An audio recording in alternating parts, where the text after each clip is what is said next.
Prabowo Subianto mulai menjabat sebagai Presiden Indonesia pada Oktober 2024. Beliau langsung dihadapkan pada tugas yang butuh tindakan cepat dan tegas. Banyak bidang yang perlu segera dibenahi. Salah satu yang paling penting adalah sistem bea cukai negara kita. Sistem ini sudah lama bikin banyak orang kesal. Sudah jadi penghambat kemajuan. Selama bertahun-tahun, para pedagang dan pengusaha sudah mengeluh. Mereka bilang sering ada penundaan dan proses yang tidak jelas. Keinginan untuk perbaikan sudah sangat kencang terdengar. Prabowo yang dulu seorang jenderal TNI dikenal tegas. Sekarang, beliau menghadapi tugas besar merombak birokrasi yang sudah lama ada dan sulit diubah. Ini bukan cuma soal aturan, tapi juga soal kepercayaan. Direktorat Jenderal Bea dan Cukai itu lembaga negara yang penting sekali. Lembaga ini menjaga perbatasan perdagangan negara. Lembaga ini juga mengumpulkan pendapatan penting untuk negara. Tapi sayangnya, nama baiknya sering tercoreng. Kabar burung soal praktik yang tidak benar sudah jadi tuduhan terang-terangan. Masalah ini bukan baru, ini masalah sistemik, sudah ada puluhan tahun. Pemerintahan sebelumnya sudah coba melakukan perbaikan.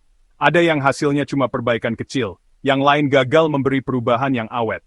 Masalahnya tetap ada. Seperti luka yang tidak diobati dan makin parah.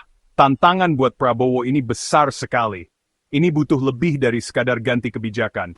Perlu ada perubahan budaya kerja dan janji yang kuat untuk transparan. Seluruh negeri menunggu. Indonesia punya cita-cita ekonomi yang besar.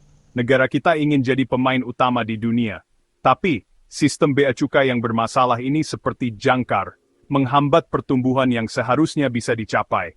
Bikin susah kerjasama perdagangan dengan negara lain. Investor asing sering bilang hambatan birokrasi bikin mereka malas investasi. Pengusaha lokal pusing dengan biaya tak terduga dan penundaan. Efisiennya bea cukai itu langsung berhubungan dengan daya saing ekonomi. Sistem yang lambat dan korup berarti banyak kesempatan hilang. Artinya, harga barang buat kita jadi lebih mahal. Artinya juga, tempat kita jadi kurang menarik buat investasi. Risikonya besar sekali. Cara Pak Prabowo menangani ini akan menentukan masa depan bidang penting ini. Tugas ke depan ini bukan cuma soal teknis, tapi juga sangat politis. Memperbaiki bea cukai berarti berhadapan dengan pihak-pihak kuat yang punya kepentingan sendiri. Artinya melawan jaringan yang sudah mapan. Jaringan ini mungkin sudah untung dari sistem lama yang bermasalah itu. Pasti akan ada perlawanan.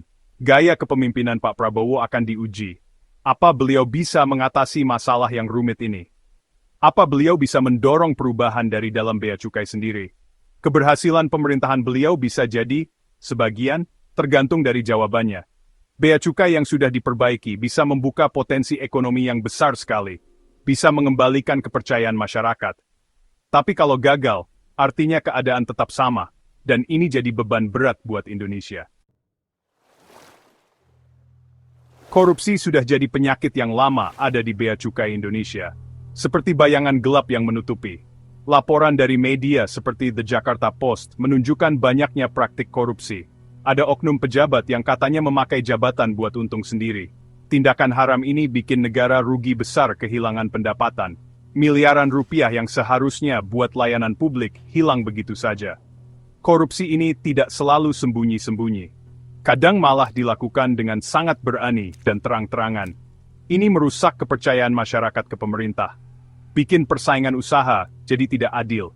Perusahaan yang jujur jadi dirugikan. Mereka bersaing dengan yang mau bayar suap biar barangnya lancar. Ini kenyataan pahitnya. Tidak efisien juga, jadi masalah besar lainnya. Proses di bea cukai sering lambat dan berbelit-belit. Pengusaha pusing dengan birokrasi yang ribet. Kebanyakan urus surat dan penundaan proses itu sudah biasa.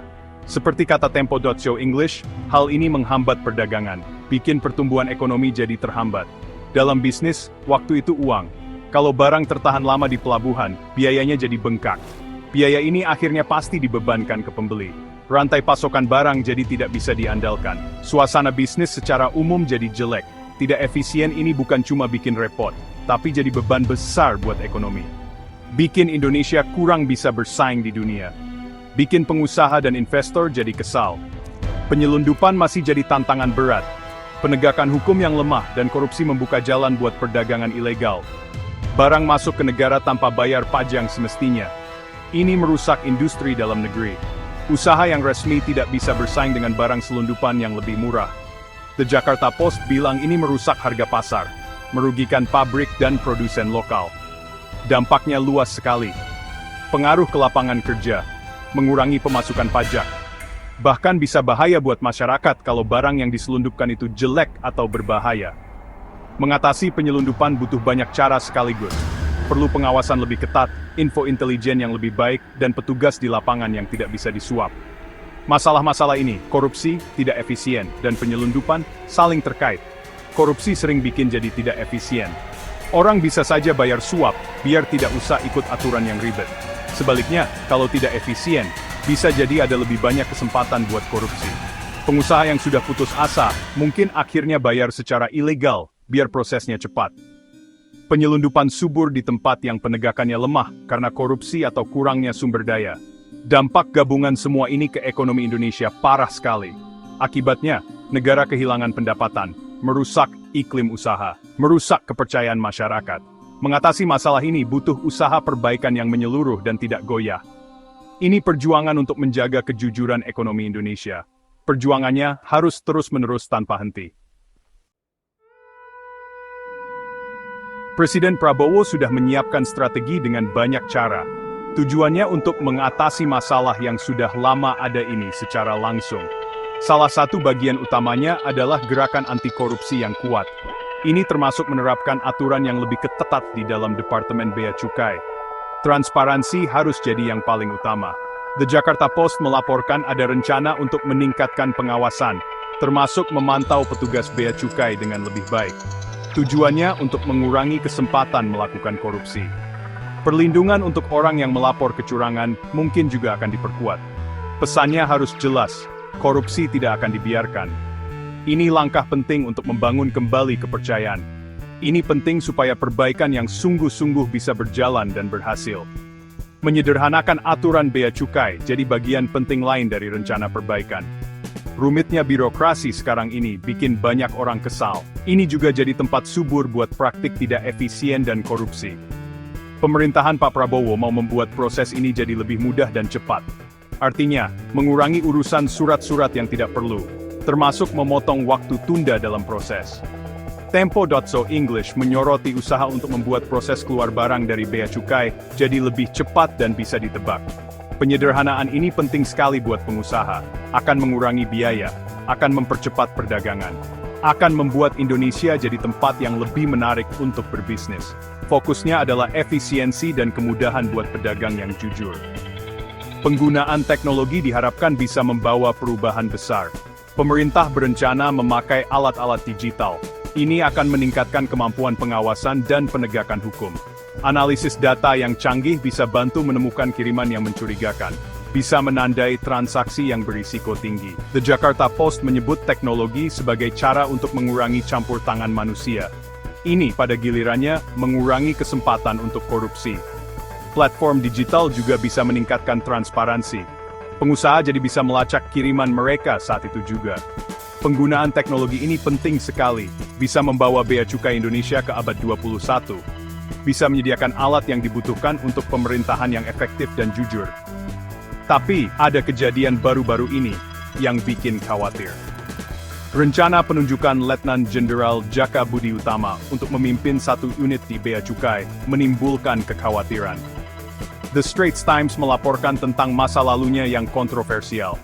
Beliau pernah dihukum tahun 1999 karena terlibat penculikan aktivis. Latar belakang militernya, walaupun mungkin menunjukkan disiplin, juga menimbulkan pertanyaan. Para ahli ekonomi mempertanyakan keahliannya dalam urusan bea cukai yang rumit. Lagi pula, statusnya sebagai militer aktif sepertinya melanggar aturan yang mengharuskan pensiun dulu sebelum menjabat di sipil. Penunjukan ini jadi perdebatan. Ini memicu kekhawatiran soal bangkitnya lagi pengaruh militer dalam urusan sipil di bawah pimpinan Pak Prabowo. Ini jadi masalah penting yang diperdebatkan. Kalau berhasil, perbaikan dari Pak Prabowo ini bisa mengubah wajah ekonomi Indonesia secara besar-besaran. Sistem bea cukai yang lebih bersih dan efisien akan jadi pendorong yang kuat, bisa menarik lebih banyak investasi asing, bisa meningkatkan perdagangan internasional. Pengusaha lokal akan untung karena biaya lebih murah dan proses lebih cepat. Ini bisa bikin daya saing dan inovasi meningkat. The Jakarta Post bilang perubahan seperti ini adalah langkah berani. Ini perlu untuk membuka semua potensi ekonomi Indonesia. Pemerintah juga akan dapat pemasukan lebih banyak. Pemasukan ini bisa dipakai buat proyek pembangunan, bisa memperbaiki layanan publik untuk semua warga. Gambaran ini tentu menarik. Kepercayaan masyarakat yang meningkat juga bisa jadi hasil baik lainnya. Bertahun-tahun dianggap korup dan tidak efisien, sudah merusak kepercayaan pada bea cukai. Program perbaikan yang berhasil, dengan kemajuan yang nyata dan lebih transparan, bisa mulai memperbaiki ini. Kalau warga dan pengusaha lihat lembaga pemerintah bekerja dengan baik dan jujur, kepercayaan akan tumbuh. Kepercayaan yang pulih ini bisa punya dampak yang lebih luas. Bisa memperkuat hubungan antara negara dan rakyatnya. Bisa menumbuhkan rasa bangga sebagai warga negara dan kerjasama yang lebih baik. Tapi, kepercayaan ini tidak akan mudah didapat. Butuh usaha terus-menerus. Butuh hasil yang bisa dilihat seiring waktu. Perjalanannya panjang. Walaupun ada kata-kata penuh harapan, keraguan tetap ada. Masa lalu Pak Prabowo sendiri, yang diwarnai tuduhan pelanggaran hak asasi manusia, jadi salah satu faktor. Penunjukan orang seperti Jaka Budi Utama yang kontroversial makin menambah keraguan ini. Kelompok seperti Amnesty International Indonesia melihat langkah ini sebagai kemunduran. Mereka khawatir ketidakadilan masa lalu diabaikan, dan perbaikan demokrasi jadi lemah. Ada kekhawatiran, seperti kata The Straits Times soal makin banyaknya keterlibatan militer dalam urusan sipil. Ini menciptakan ketegangan. Di satu sisi, ada janji perbaikan yang tegas. Di sisi lain, ada ketakutan akan kembalinya gaya yang lebih otoriter. Kekhawatiran ini tidak bisa dianggap remeh. Pada akhirnya, keberhasilan perbaikan bea cukai oleh Pak Prabowo akan tergantung pada kemauan politik yang kuat dan terus-menerus. Akan tergantung pada janji yang sungguh-sungguh untuk transparan dan bertanggung jawab. Ini butuh lebih dari sekadar aturan baru. Perlu perubahan mendasar dalam budaya kerja di lembaga itu. Tanda-tanda awalnya masih campur aduk. Pengumuman perbaikan yang berani diiringi dengan penunjukan pejabat yang bikin orang bertanya-tanya. Jalan ke depan penuh tantangan. Indonesia butuh sistem bea cukai yang modern, efisien, dan bersih. Apakah cara Pak Prabowo akan menghasilkan ini? Atau cuma jadi tampilan baru untuk masalah lama? Kita lihat saja nanti. Seluruh negeri menunggu, berharap ini benar-benar awal yang baru, bukan cuma angan-angan.